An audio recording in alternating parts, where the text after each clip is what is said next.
One of the things God needs to deliver us from, the applause of men and the criticism of men. Both of them are useless.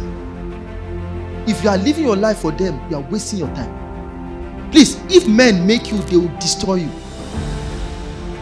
If you, all this social media influencer, all this thing, they will raise you up, they can pull you down overnight because they are the ones that raised you up. But people who rose up organically, that they built and went up, you can't tear them down on social media. There are some people that if they were to follow what they are writing on social media about them, they would have gone down. But the reason they are not going down, that's not what built them. So you can't destroy them on social media. In fact, some of them, the more you attack them, the more they become stronger, because that was not how they came about. So if you are trying to raise yourself by social media, you are setting yourself up. It will be like a pack of cards. It will come down crashing. The same people that, you know, the way they put air in a balloon and blow it up, they will just pierce it with a needle and you are off. So Paul said, I'm not bothered about the verdict of men. But he didn't stop there. He said, I care less about even my own verdict on myself. That's a more serious one. Not just that he didn't bother about what men were saying. He said, even my own self, I'm not going to judge myself as being a faithful steward. He said, in fact, I do not even judge myself. He said, for I know of nothing against myself, yet I am not justified by this. He said, even though I don't have any evidence against myself. Hello. You know what it means to have evidence against yourself? When there are things about you that only you and God know. Praise the Lord. That's evidence against yourself. That if you want to be sincere, you will present them before God and say, Father, this is me. The one people are talking about is not me. Father, this is me. Hello. Some of us, we have so perfected the act of putting up a false impression of who we are, that even we cannot differentiate ourselves from the real us and the fake one.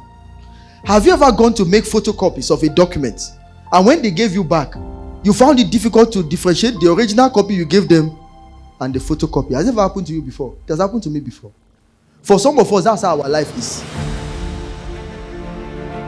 You have so perfected the act of having different versions of yourself that you don't even know which version is the correct version. Praise the Lord.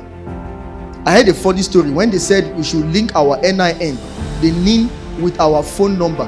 Somebody went to do it at I think it was one of the telecom companies, and the age the person was given was not correct.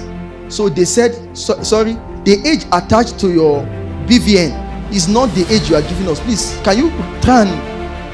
He called another date. They said, no, it's not the correct date. So he had several dates of birth. So now he had a dilemma, because he couldn't remember the date of birth he used for his NIN, the BVN. So they said, no, this is not the one. He said, he gave them another one. They said, it's not correct. Guess what? He now said, please tell me which date is there.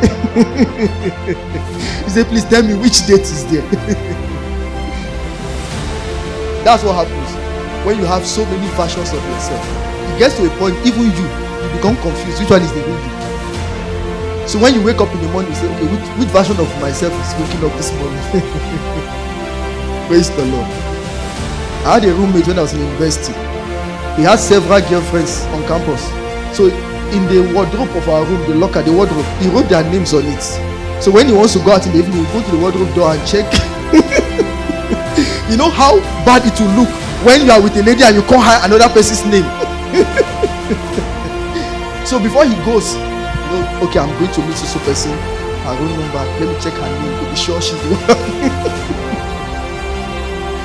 Praise the Lord. Unfortunately, some of us are in the church and we are like that. Unfortunately.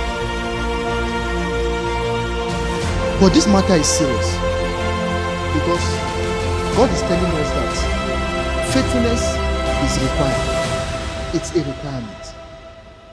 So if faithfulness is missing in your life and in your walk with God, You need to face the fact that you are not a steward as far as God is concerned. You are an imposter. You are whatever you want to call yourself. But God does not recognize you as a steward. It doesn't matter how you smuggled yourself into the church. You might be very busy. You might be one of the people that minister on the altar. If you are not faithful, you are doing labor in the house of God. But God does not see you as a steward. Because it is required. It is required.